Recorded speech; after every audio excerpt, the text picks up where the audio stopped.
Okay. And then tell me briefly about Eve, which we are going to tour today, or something like that. So Emerald Village is our second project, and that's actual housing. It's 22 units and a community building, and that the impetus for that is this is supposed to be a transitional place, and we're just finding that there weren't viable places for the folks who we have here to actually go. So something to look forward to from here is a reality. Eve, it sounds to me, creates a reality of something where people can look forward to say, well, I can actually get out of here and move into something else. Yeah, so that was the idea. And so the monthly costs for people who stay there are between $250 and $350 a month. That includes a $50 per month membership fee, which people pay for 30 months up until they hit $1,500. That project is a housing cooperative, and that's something specific.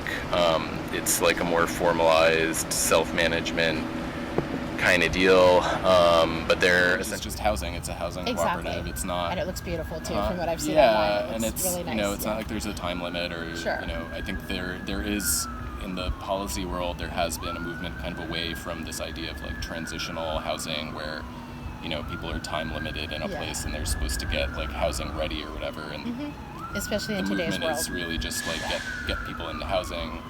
But yeah, the people do build a small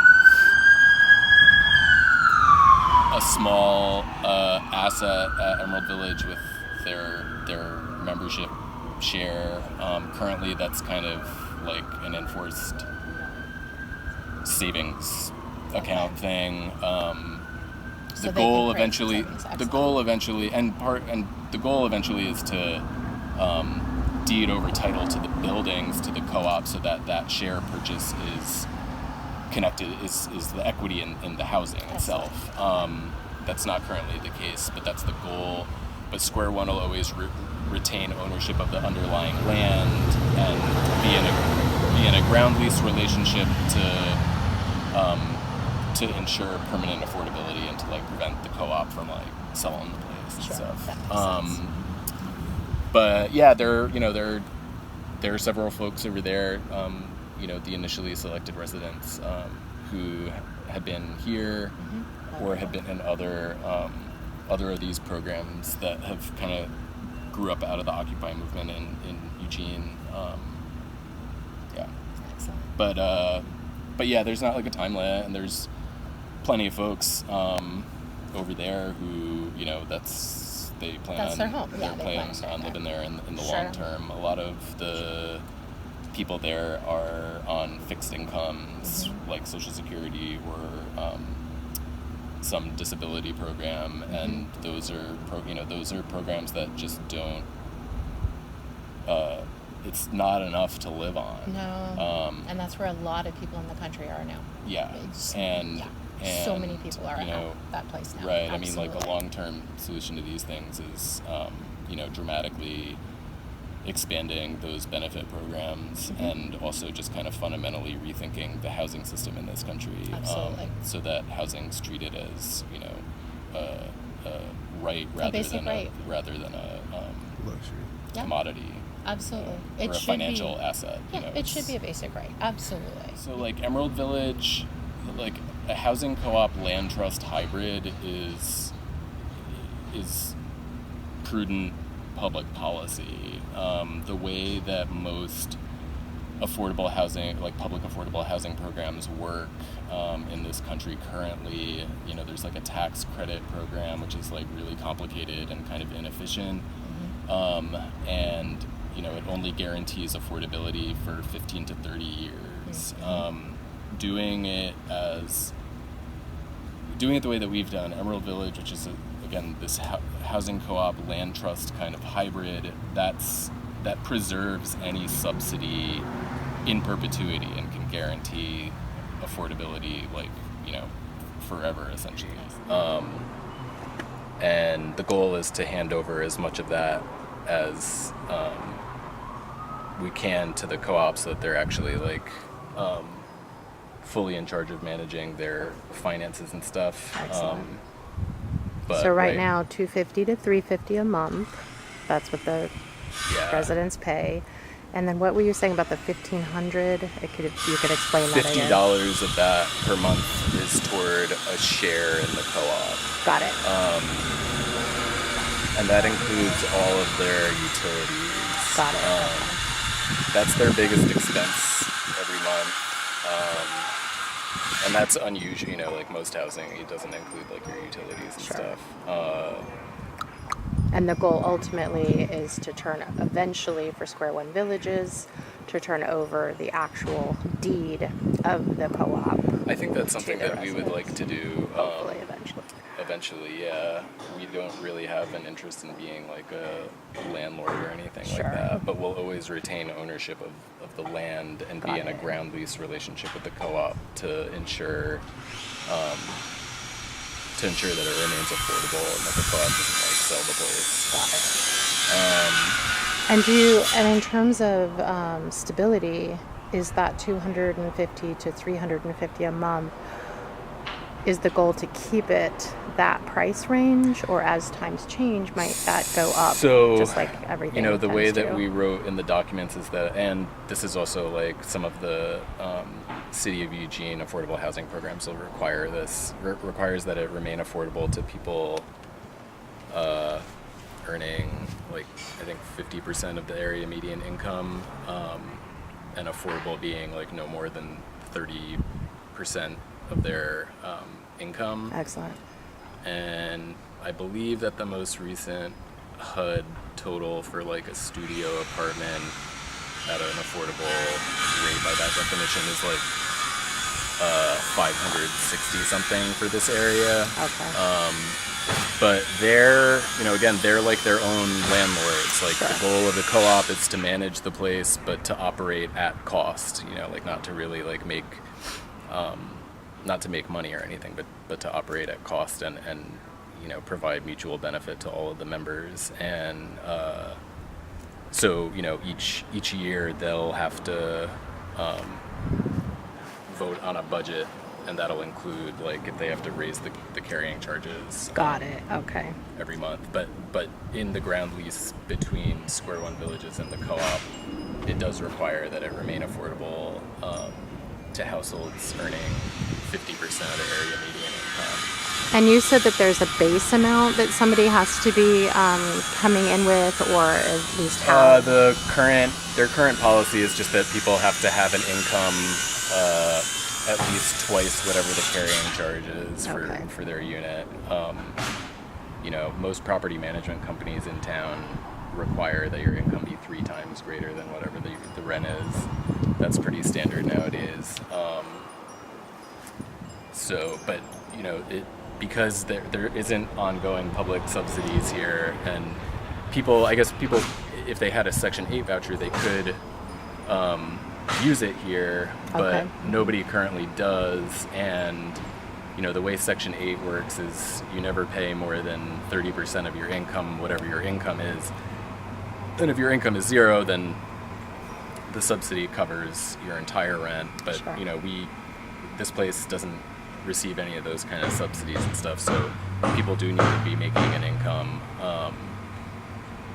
And a lot of folks living here, like they're on a fixed income, either like Social Security or SSI or SSDI, and you know, that's just not really enough to live on anyway, but they are able to afford the carrying charges here.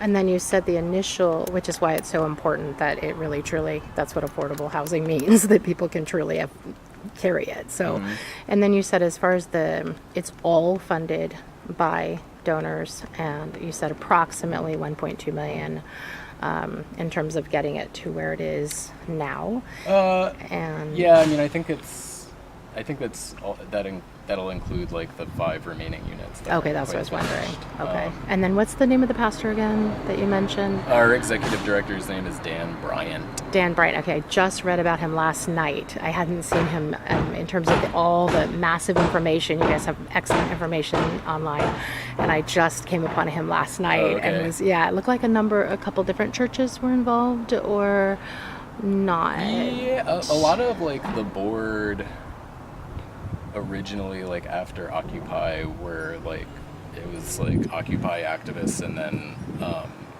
like progressive clergy Awesome. people. So we're a secular organization, but there was a lot of clergy involvement from the very beginning.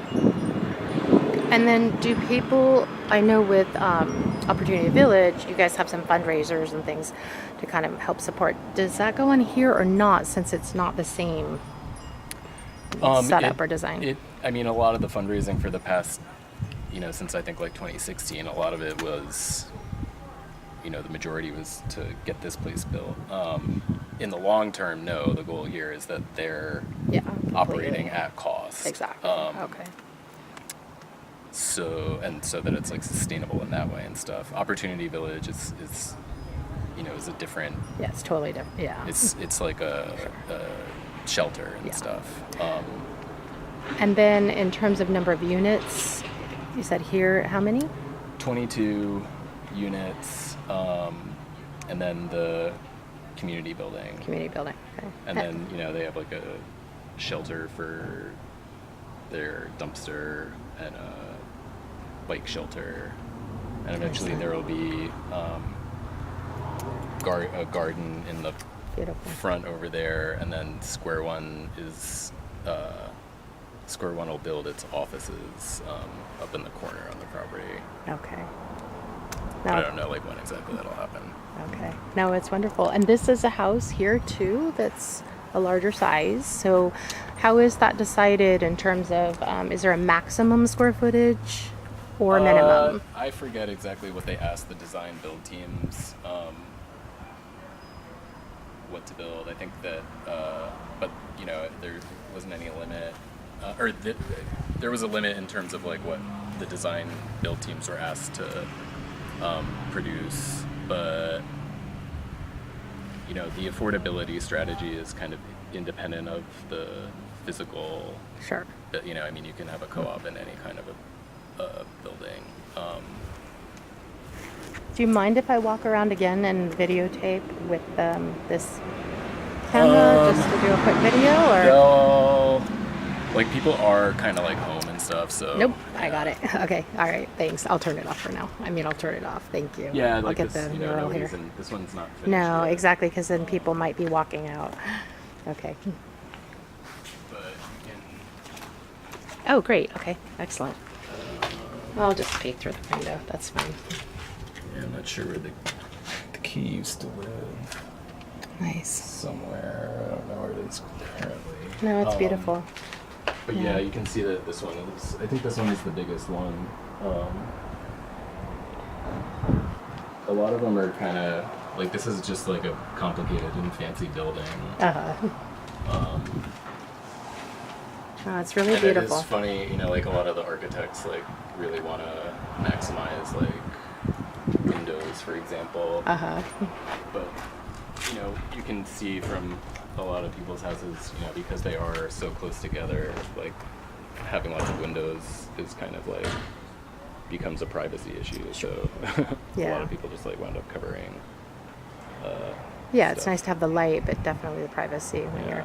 Now, pets. What's the pet policy here? Their pet policy is like probably something that they should revisit. I think they have a cap on like the number of dogs. Okay, because I saw the warning, security dog. That's a joke, though. Okay, that's what I was wondering. Yeah, but it made me think: do they have pets? People have pets, or no? I believe that most of the people here who have dogs, they're either a service animal or an emotional support animal, Sure. and so those don't count towards like whatever they're. That's like a fair housing thing. Of course. Perfect. Well, it looks beautiful. It's absolutely gorgeous, and the ability to be creative in how one paints their own home.